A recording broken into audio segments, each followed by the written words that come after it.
नमस्कार, मी अनुजा. सबंध कोकणवासियांचा मोठा उत्सव असणारा गणेशोत्सव अवघ्या काही दिवसांवर येऊन ठेपलाय. गणेशोत्सव हा कोकणातील सर्वात मोठा उत्सव आहे आणि कोकणातील माणूस जगाच्या पाठीवर कुठे का असेना, गणेशोत्सव आला की त्याची पावलं आपल्या गावाकडे वळतातच. आणि जी बंद घरं आहेत किंवा जी सुनी घरं आहेत ती या चाकरमान्यांनी पुन्हा एकदा गजबजून जातात. आज आम्ही धवडकी येथील गणेश मूर्ती शाळेत आलेलो आहोत.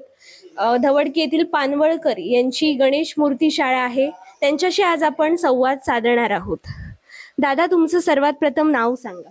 माझं महेश उदय राणे. मी इथेच राहतो लोकल. साधारण किती वर्ष झाली आहेत हा व्यवसाय, म्हणजे गणपतीचा व्यवसाय तुम्ही करताय?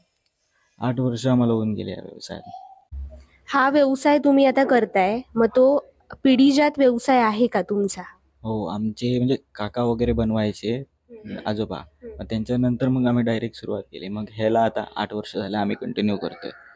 तुमच्या गणेश मूर्ती शाळेत कोणत्या गावातून लोक गणपती नेण्यासाठी येतात? जवळपास असलेल्या सर्व म्हणजे सावंतवाडी, चौकुळ, ओटवणे, शिशिंगे, लांब लांबचे पण गणपती इथे असतात. जवळपास लोकल तर 50% असतात, बाहेरचे 50% असतात. असे टोटल आहेत माझ्याजवळ. आता तुम्ही या मूर्त्या बनवतायत, मग त्या संपूर्ण मातीच्याच मूर्त्या आहेत?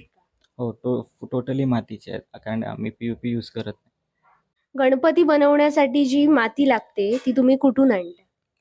म्हणजे नॉर्मल माती जी आम्ही यूज करतो टोटली गणपती करण्यासाठी फुल, तो इंचोलीतून आम्ही आणतो. आणि बाहेर शॅडो माती जी म्हणजे आपण वापरतो बाहेर ह्याच्यासाठी, ती आम्ही मुंबईतून आणतो ॲज पर लोड.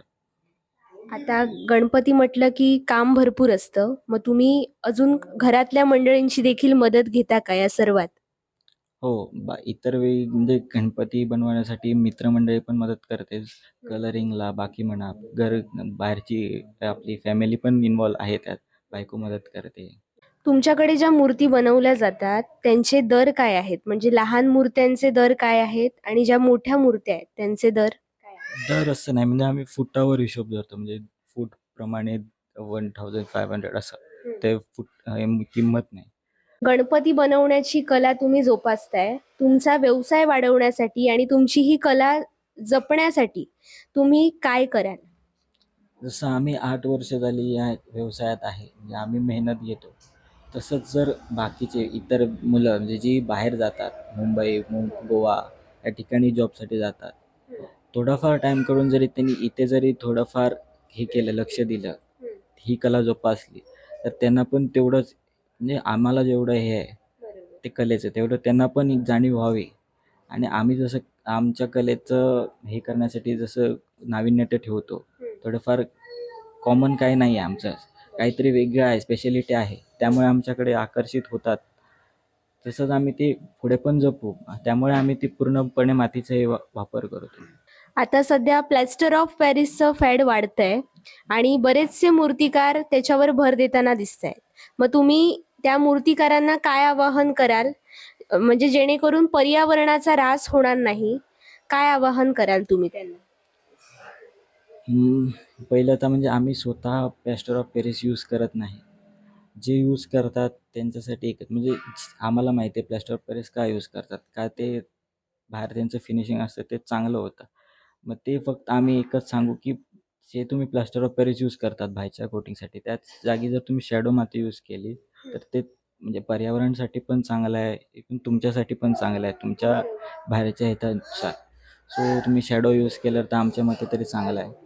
आणि ते POP ॲज पर डिमांड, पण तुम्ही नकाच वापरू.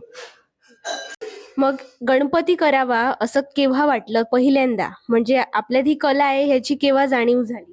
लहानपणापासूनच आवड होती का गणपती बनवण्याची? हो, म्हणजे अगोदर काका करायचे, म्हणजे ओमकारचे वडील करायचे.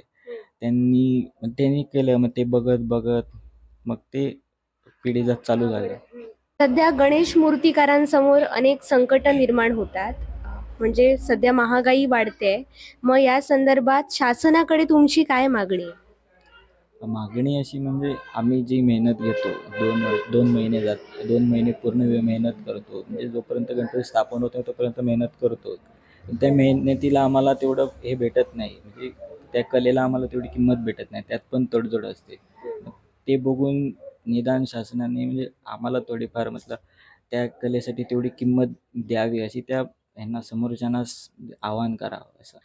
आता गणपतीसाठी जे रंग वापरतात त्यांचे दर किती आहेत सध्या आणि कुठल्या कंपनीचे तुम्ही हे रंग वापरताय?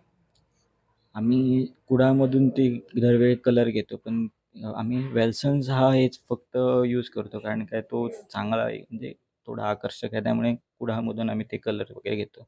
देशात सध्या मुलींवर अत्याचाराच्या घटना दिवसेंदिवस वाढत आहेत. शिवाय अनेक अशी संकटं आहेत ज्यात गरीब जनता होरपळली जाते. मग तुम्ही गणपती बाप्पाला काय साकडं घालाल आणि गणपती बाप्पाकडे काय मागणी कराल? बाप्पाकडे काय सांगावं? बाप्पाला तर सगळंच माहिती आहे, काय चाललंय जगात, काय नाही चाललंय. सध्याची परिस्थिती पण बाप्पाला माहिती आहे. मग बाप्पाला एकच सांगेन, की बाबा शासनाला थोडीफार अक्कल दे, की आम्ही ज्या दृष्टिकोनाने बघतोय त्या दृष्टिकोनाने त्यांनी पण बघावं. ना की ती केस आहे ती पुढे ढकलावी, तर फक्त त्यांना जागच्या जागी त्याच दिवशी शिक्षा व्हावी, एवढी फक्त शासनाकडे मी म्हणजे शासनालाच अक्कल द्यावी, की त्यावेळी त्याला शिक्षा व्हावी, कठोर शिक्षा व्हावी, एवढंच सांगेन बाप्पाला.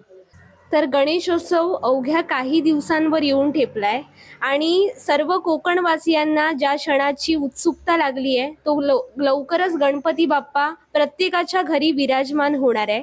त्यामुळे आतापासूनच कोकणी माणूस त्याच्या तयारीला लागलेला आपल्याला पाहायला मिळतोय.